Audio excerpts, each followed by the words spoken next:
বন্ধু মাছুদ সি মুম্বাইত বহুদিন আছিল আৰু মুম্বাই সেই মায়ানগৰী মুম্বাই মাছুদে এৰি থৈ আহিলে আৰু ইয়াত আহি কৰি আছে এটা খেতি কি খেতি কৰিছে যিটো খেতিৰ জৰিয়তে সি নতুনকৈ সোণৰ সপোন ৰচিবলৈ বিচাৰিছে আৰু এই যিটো কাহিনী মই আজি ক'বলৈ গৈ আছো আৰু যিটো খেতি দেখাবলৈ গৈ আছো বহুজন নিবনুৱা যুৱক যুৱতীৰ কাৰণে এক অনুপ্ৰেৰণা নিশ্চিতভাৱে হ'ব আৰু যি অনুপ্ৰেৰণাৰ বতৰা লৈ আনিছে মোৰ বন্ধু মাছুদে কিমান দিন হ'ল আৰম্ভ কৰা মইতো 2020 মানৰ পৰা কৈছো 2021 তেনেকুৱা মিডল এইবিলাক আৰম্ভ হৈছে ন এবাৰ আৰম্ভ হৈছে আজি সিঙি পিয়া দিয়া হ'ল আজি কি কেজি দিলা আজি 8 কেজি দিয়া হ'ল 7 কেজি 8 কেজি ইভিনিঙত নিবহি ন তিনটা ঘৰ আছে এতিয়া তোমাৰ কিমান আছে ইয়াতে এইটো টুপুলা নে কি বুলি কয় এইটো টুপুলা এইটো সিলিন্ডাৰ বুলি কয় মাছৰুমৰ এইটো সিলিন্ডাৰ বুলি কয় মই কৈ দিছো কি খেতি যে মাছুদে মুম্বাইৰ পৰা ঘূৰি আহি ইয়াত মাছৰুমৰ জৰিয়তে নতুন সপোন দেখিছে ন মাছুদ মুম্বাই আহি মাছৰুম মাছৰুমৰ সম্পৰ্কে কথা পাতিম মাছৰুমৰ খেতিটো কৰিলে কেনেকৈ লাভৱান হ'ব পাৰি কেনেকৈ আগবঢ়াব পাৰি কেনেকৈ আৰম্ভণি কৰিব পাৰি তুমি চাগে এতিয়াও ষ্টাৰ্টিং ষ্টেজতে আছে বুলি ভাবিছা চাগে সদায় ষ্ট্ৰাগল চলি থাকে শিকি গৈছে চাগে শিকি এটা যিমান কৰি যোৱা যায় এটা নতুন শিকিবলগীয়া বস্তু আহি থাকে আজি এইখিনি এতিয়া চিলিণ্ডাৰ বনোৱা কিমান দিন হ'ল চিলিণ্ডাৰ এইখিনি বনোৱা অলমষ্ট এটা কোটা এইখিনি ফুলিলে ইয়াৰ পৰা আমি যিটো আমাৰ এইটো চিলিণ্ডাৰ বনোৱা হয় এটা স্পনটো মই বাহিৰৰ পৰা আনো ইয়াতেতো এটা টোপোলা বনোৱা হয় খেৰখিনি তিয়াই পিয়া অলমষ্ট 4 কেজি ওজনৰ এটা টোপোলা বনে সেই টোপোলাটো অলমষ্ট ফুলোতে এমাহমান লাগি যায় ফুলোতে ঠাণ্ডা দিনত 25 পৰা 30 দিন আৰু গৰম কালি 35 পৰা 40 দিন লাগি যাব গৰম দিনত বেছি লাগে এটা এইখিনি এবাৰ ফুলিলে আৰু এইখিনি হৈছে একদম নতুন এইখিনি ফুল আহিব ন এইখিনি খুব বেছি এইখিনি 20 দিন মান হৈছে এইখিনিত আৰু আনাদাৰ 10 দিনত তোমাৰ টোটেল ঘৰ আছে 3টা ইয়াত কেইটা টোপোলা আছে সৰ্বমুঠ তেনেকে ইমান হিচাপ কৰা নাযায় তথাপিতো 3-400 ইয়াত আছে ইয়াত 400 মান হ'ব 400 মান টোপোলা আছে আচ্ছা ইয়াত এতিয়া কেইটা ছিঙিলা ইয়াত এক কোটা ছিঙিলো এইটো সেকেন্ড আকৌ ফুলিছে এইফালে আমি অকমান সময় যাওঁ দেখুৱাই আছো আপোনালোকক একদম ধুনীয়া এখন মানে অৰণ্য বনাই লৈছে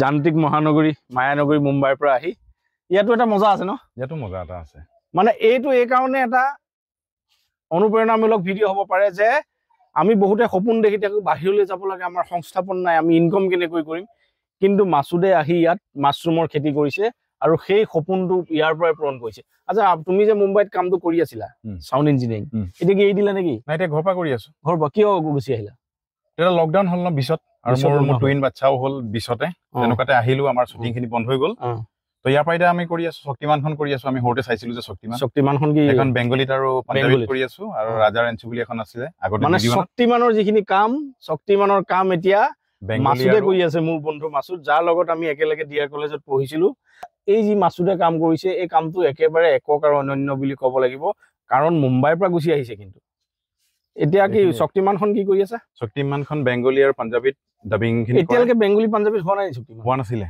এতিয়া কৰি আছো এতিয়া মোৰ জাস্ট এমাহমান হৈছে এইখন অসমীয়াত জানো আহিব পাৰে ইন ফিউচাৰ আৰু ৰাজাৰ এনচুখন কৰিলো আমি ডিডি1ত চাইছিলো যেটা কেবুলে নাছিলে ডিডি1ত অকল ৰাজাৰ এনচু বান্দৰটা পুলিচ এটা কাহিনী সেইখন কৰি আছো বাকি কিবা ৱেব সিৰিজ বোৰ আহে বেলেগ লেংগুৱেজত আচ্ছা বিভিন্ন সিৰিয়েল বিলাক নতুন বনিছে নতুন ধৰণে শুটিং হৈছে এতিয়া ধৰা মহাভাৰতখনো হৈ গ'ল শক্তিমানখন নহব চাগে আৰু সেইখন নহব নতুনকে ফাৰ্ষ্ট কোটা গৈ এতিয়া সেকেন্ড কোটা ফুলি আছে এইখিনি সেকেন্ড কোটা এতিয়া মোক প্ৰথমৰ পৰা ন শিকাৰ কাৰণে যিসকলে নতুনকে কৰিব বিচাৰিব সেইসকলৰ কাৰণে তুমি কোৱাচোন কেনেকৈ আৰম্ভ কৰিব লাগিব এইটো মানে খেৰটো ল'ব লাগিব একদম ভাল খেৰটো যিটো আমাৰ মেজিত থকা খেৰটো নহয় বা অপেন এয়াৰত পৰি থকা খেৰটো নহয় আৱৰ্জনা নহয় যিটো ঘৰত ভালকে চালি তলত কিছুমানে ৰাখে সেইটো আনি পে আমি ভাল জায়গাত থব লাগিব যাতে আমি ওপেন কৰি পেলাই নথওঁ পানী ভালকে মানে ধূলি মাকতি পৰা আঁতৰাই ৰাখিব লাগিব হাইজিন মেইনটেইন কৰি কাৰণ এইখিনি আমাৰ মানে একদম চাউলৰ নিচিনা মেইনটেইন কৰিব লাগিব খেৰ যদি খোৱা চাউলৰ নিচিনা কাৰণ আমাৰ এইখিনি সম্পদ হৈ আছে এতিয়া তাৰপৰা এইখিনি আমি কি হয় খেৰখিনি আনিবে ভালকে আমি যিখিনি ধূলি চুলি থাকিব এখন চালি যাই ভালকে আমি 2 ইঞ্চি 3 ইঞ্চিকে কাটিব লাগিব তাৰপৰা এই পিঁয়াজৰ বস্তাবোৰত আমি 5 কেজিকে ভৰাই আমি চূণ পানীত 24 ঘণ্টাকে তিয়াও 24 ঘণ্টা চূণ পানীত তিয়াও 24 ঘণ্টা পুৰা চূণ পানীত তিয়াও তাৰপিছত ওলাই আনাদাৰ 24 ঘণ্টা আমি হেং কৰি থওঁ যাতে পানীখিনি নিৰ হৈ যায় তাৰপিছত আমি যিখিনি সিডছখিনি আহে আমি কোচবিহাৰ বা ৱেষ্ট বেংগল সাইডৰ পৰা আনো সেইখিনি তাৰপৰা এই পিপিটোত আমাৰ লেয়াৰিংকে দি হেতু দি মানে গুটি দি আৰু খেৰখিনি দিয়া গুটি দি খেৰ দি তাতৰ ফাংগিসাইড এটা দিব লাগে তেনেকে হেৰি কৰি দি আমি পেকেট কৰি ধুনীয়াকে থৈ দিব লাগে আৰু যিখিনি ফুটা থাকে তাত কপা দি দিওঁ যাতে বাহিৰৰ একো মানে পোক পতংগ সোমাই এই ভিতৰ মানে যিখিনি মাইসিলিয়াম গ্ৰোথ হ'ব সেইখিনি যাতে ডেমেজ নকৰে তাৰ পৰা এই গুটি এইখিনি প্ৰস্তুত কৰা প্ৰক্ৰিয়াটো অকমান সময় লাগে, মেহনত হয়। বহুত কিছুমান এনেকুৱাও আছে যে এইখিনি ৰেডিমেড লাগে, এইখিনি পাবনে নাই? ৰেডিমেডটো দিয়া হয়। মোৰ এই যোৰহাটতো 2-3খন ফাৰ্ম আছে, তেওঁলোকে মাহেকত 100-250 মানে ধৰক যিসকলে একেবাৰে কষ্ট কৰিব নিবিচাৰে বা সহজে বস্তুটো বিচাৰে, এই চিলিণ্ডাৰ বিলাক তোমালোকে চিলিণ্ডাৰ আমি ৰেডিমেড চাপ্লাই দিওঁ, তেওঁলোকে চাপ্লাই দিওঁ। মই ফোন নাম্বাৰ লগাই দিছো, যদি কাৰোবাক এনেকুৱা চিলিণ্ডাৰ মানে ডেলিভাৰী খালি নিদিওঁ, তেওঁলোকে নিজে আহি লৈ যাব লাগিব। তুমি ৰেডি কৰি দিবা? ৰেডি কৰি দিম। চিটো ভৰাই দিবা? চিট ভৰাই পুৰা ৰেডি কৰিম। তেওঁ বাছ নি এনেকে হেং কৰিব, 15 দিনৰ পাছত তেওঁ পানী মাৰিব, আকৌ 20 দিনৰ মূৰত তেওঁ কপাৰটো খুলিব, তাৰপৰা যেতিয়া এমাহত ফল আহিব, তাৰপৰা মানে ফুলটো আহিব, তেওঁ বিকি থাকিব। আচ্ছা, ঘৰটোৰ সম্পৰ্কত কোৱাচোন। ঘৰটো নৰ্মেল ঘৰ দিব লাগে, এনেকে চাং দিব লাগে, মানে অলপ যাতে এইখিনি হেং হৈ থাকে, কাৰণ এটা বেগৰ ৱেইট 4 কেজি হৈ যায় অলমষ্ট। ইয়াত এতিয়া মোৰ 5-6টাকে কেৰি কৰিব পাৰে, যাতে কেৰি কৰিব, আৰু ৰছীডাল ভাল দিব লাগে। আৰু সেইটো আৰু গোটেই বস্তুখিনি গুটিৰ পৰা আৰম্ভ কৰি গোটেইখিনি তোমাৰ ওচৰত পাব, গোটেইখিনি পাই যাব। মই যোগাযোগ কৰিব, মই নাম্বাৰ দি দিছো। মানে এটা ৰেডিমেড বস্তু যদি লাগে আৰু এই সম্পৰ্কত যদি অলপ আইডিয়া লাগে, ট্ৰেইনিংও দি থাকো মই, ট্ৰেইনিং ল'বলৈ। আচ্ছা, এতিয়া কোৱা, মই ধৰিলো ইয়াত 400 পেকেট আছে। 400 পেকেটত এজন নিবনুৱা যুৱকে এই খেতিটো কৰি কিমান টকা উপাৰ্জন কৰিব পাৰে? 400 পেকেটত এটাতো মিনিমাম আমি ধৰি দিওঁ 2 কেজি বা 3 কেজি। যদি বেগটো ভালকে থাকে, আপুনি যোনধৰ জাগাত বনাই, এৰিয়াটো যদি ভাল থাকে, একো ইনফেকশ্যন নালাগে, ইয়াৰ পৰা 4 কেজিও মাৰি দিব এটা পেকেটত। আৰু ইয়াত আমাৰ স্পঞ্জ যিটো থাকে, মানে যিটো কাঠফুলাৰ সেইটো আহে, 200 গ্ৰাম গুটি থাকে আৰু বাকীখিনি খেৰ থাকে। সেইখিনিৰ পৰা মানে 5-6টা কুটালৈকে ফুলি যায়, মানে ৰৈ ফুলিব। আৰু এটাৰ পৰা আমি আউটপুট মই এনে 2 কেজি বা 3 কেজি কওঁ। 3 কেজি ধৰিছে, 2তকে তলত নকমে। এইটো 3তকে বেছিও যাব পাৰে। এইটো মানে মেইনটেইন কৰাৰ ওপৰত কথা, আপুনি এৰিয়াটো কিমান হাইজিন মেইনটেইন কৰি। তেতিয়াহ'লে এই গোটেই ঘৰটোত যদি 400 থাকে, তেতিয়াহ'লে মোটামুটি এতিয়া মই চোৱা যদি ক্ৰছ কৰিব, এতিয়া মই চোৱা যদি মই মানে বেছিও কোৱা নাই, কমো কোৱা নাই, অকল 2 কেজিয়ে ধৰিছে এভাৰেজ। 2 কেজি এটা চিলিণ্ডাৰ পৰা যদি 2 কেজি থাকে, 2 কেজিৰ পৰা যদি 100টা চিলিণ্ডাৰ নিয়ে, 2 কেজিকেতো কিমান হৈ গ'ল? 2 কুইণ্টেল হৈ গ'ল। 2 কুইণ্টেলৰ। আৰু মই ভাবিছো দুটামান তাৰে মই কেজিমান মাইনাছো কৰি দিছো, বা কিবা ইনফেকশ্যন লাগিলে, কাৰণ আমি খেৰটো ভিতৰত সোমাই চাব নাজানো নহয় কি আছে ইনফেকশ্যন। বেগটো লাহে লাহে গম পাম যেতিয়া মানে গ্ৰ' হ'ব। এই যদি মাইচিলামটো গ্ৰ' কৰিব নোৱাৰে, সি ডেমেজ হৈ যাব। যেনেকে মোৰ এটা আছে, এইটো ৰখি গ'ল, এইটো এটা খেৰৰ ভিতৰত প্ৰব্লেমটো আছে কাৰণে ৰখি গ'ল। তেনেকুৱা এটা 100টাৰ ভিতৰত আমি তেনেকুৱা 5টা মাইনাছত ধৰি দিওঁ। 5টা মাইনাছত ধৰাৰ লগে লগে আমি সিফালে 20 কেজি মাইনাছ কৰি দিলো। নাই কমেও তুমি 200টো নধৰো, মই 1.5 কুইণ্টেলটো ওলাব 100টা বেগৰ পৰা। 100টা বেগত আৰু আমাৰ 150 কেজি ওলাব। কি মাহৰ ভিতৰত? 3 মাহ, 2.5 মাহৰ ভিতৰত ওলাই যাব। যদি 200 বেগো কৰে, মই মাইনাছতে কৈছো, তেতিয়াহ'লে এটা ভাল ইনকম হ'ব। মোটামুটি এতিয়া ঘৰটোৰ চাইজো কম হ'ব, ব্ৰইলাৰ ফাৰ্ম এখনতকৈ বেছি ইনকম হ'ব। নালাগে, সেইখনত ইমান নালাগে, সৰুকে কৰিলেও হ'ব। ইয়াতকৈ সৰু কৰিব পাৰে। আপোনাৰ যদি গাড়ী এখনৰ গ্ৰেজ যে, তাতে 100 বেগ ধুনীয়াকে আৰ খাই যায়। 100 বেগ ধৰিব গাড়ী মাৰুতি 800 ৰখা, আৰু 2 মাহত তেওঁলোকে 1 লাখ টকা এটা ধুনীয়াকে পাৰিব, ভালকে মেইনটেইন কৰিব। গতিকে এইটো হ'ল নিবনুৱাসকলক স্বাৱলম্বী কৰি তুলিবৰ কাৰণে এটা। আৰু ইয়াৰ ৰেটবোৰো তেনেকে আপোনাৰ বেলেগ থাকে, হ'লচেলাৰ ৰেট বেলেগ থাকে, ৰিটেইলাৰ এনেইতো 200-250 চলি থাকে। আচ্ছা, ইয়াৰ মাছৰুমতো বহুত ভিটামিন, বহুত গুণ আছে, প্ৰটিন বহুত আছে। আৰু আজিকালিতো বহুত মানুহেতো নেজানে, এইটো বহুতে ভয়ে খায়। আচ্ছা, ৰ'বা, এনেই বদনাম হৈ যায় যে তোমালোকৰ ক'ৰবাত মাছ কাঠফুলা খাই মৰি গ'ল। সেইখিনি আমাৰ মেইন বদনামটো আহে কেনেকে কাম কৰিবলৈ যায়, সেই ক'ৰবাত গছ পৰি থাকে, তাত কাঠফুলা বৰ ধুনীয়াকে ফুলি থাকে, ধুনীয়াকে আনি খাই দিয়াৰ 24 ঘণ্টা 72 ঘণ্টালৈকে একো নহয়, লাহে লাহে ক্ৰিয়েট হ'ব, তাৰ পৰা আহিব হস্পিটেল পাবহি, তাৰ পৰা নিউজত যে তোমালোকৰ নিউজত এইখিনি বেগ উলিয়াই দিয়ে। আচ্ছা, এইটো এটা বহুত ডাঙৰ কথা। মই বিশেষকে সংবাদ মাধ্যমৰ লগত জড়িত এডিটৰিয়েল ডেস্কত থকা মানুহসকলক মই অনুৰোধ জনাইছো, সম্পাদকসকলক অনুৰোধ জনাইছো, মই সংবাদ মাধ্যমৰ, যে মাছৰুম বা কাঠফুলা খাই, জংঘলত হোৱা কাঠফুলা খাই ক'ৰবাত এনেকুৱা ধৰণৰ দুৰ্ঘটনা হয়, কিন্তু তাত ভিডিঅ' ক্লিপবিলাক লগাই দিয়ে, য'ত আমাৰ যুৱকসকলে, আমাৰ যুৱতীবিলাকে বহুত কষ্ট কৰি শিকি মেলি এটা বাণিজ্যিকভাৱে মাছৰুমৰ খেতি কৰি আছে, ইয়াৰ বেগবিলাক লগাই দিয়ে। ফলস্বৰূপে মানুহৰ এটা বেড চেন্স এটা ইয়াৰ প্ৰতি মাছৰুম বুলি কৈ দিলে বা কাঠফুলা বুলি কৈ দিলে ডাইৰেক্ট সেই কাঠফুলা যায়, কিন্তু আমাৰ এইটো লেব টেষ্টত চিড আহে। গতিকে সেই কামটো কৰিব নালাগে, অলপ কষ্ট কৰক। যিটো জংঘলত থকা মানে যিটো মাছৰুমটো, জংঘলত থকা কাঠফুলাটো ভিডিঅ' লওক, ক্লিপ তাত লগাওক, আপত্তি নাই। কিন্তু এই ইয়াৰ ক্লিপবিলাক লগাই লৈ চকুৰে দেখিছো, কেইবাবাৰ নিউজত দেখিছো, কাঠফুলা খাই মানুহ মৰিছে, হস্পিটেল পাইছে গৈ। এই আমাৰ মাছৰুকে মাছ খাই কণামুচিৰ নাম যায়। মানে এইখিনি বেগ এনেকে পেন কৰি দেখুৱাই দিয়ে।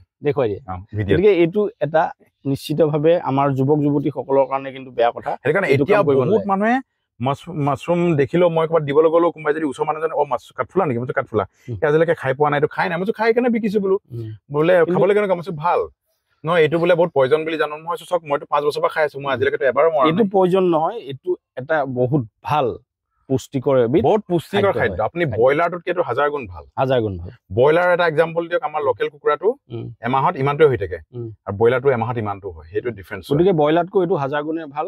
এতিয়া মাছৰুম খেতি কৰি মোৰ বন্ধু মাছুতে এটা সাংঘাতিক ধৰণৰ, এতিয়া মোৰ লগতে দুটা ল'ৰাই মোৰ খেৰ কাটি থাকে নন ষ্টপ, তেওঁলোকো সংস্থাপিত হৈছে আৰু 4জনী ছোৱালীয়ে পেকেট কৰে। এই 6জনক এইটো এটা ঘৰ দেখিলো আৰু দুটা ঘৰ আছে, মই দেখাই আছো। মুম্বাই প্ৰথম বনাইছে, এইটো প্ৰথম মই আৰম্ভ কৰিলো। মুম্বাইৰ পৰা আহিলে ইয়াত প্ৰথমতে মোৰ ব্ৰইলাৰ আছিলে অলপ, তাৰপৰা ব্ৰইলাৰটো ইমান ভাল নাপাওঁ। এইখিনি কি নতুনকে হৈছে? একদম নতুন, এইখিনি কালি পৰহি পৰা। এইটো হেৰি ফুটাবিলাকত কি দিয়া হয়? এইটো কপা দিয়া আছে। কিমানটা ফুটা থাকে এটা হেৰিয়ত?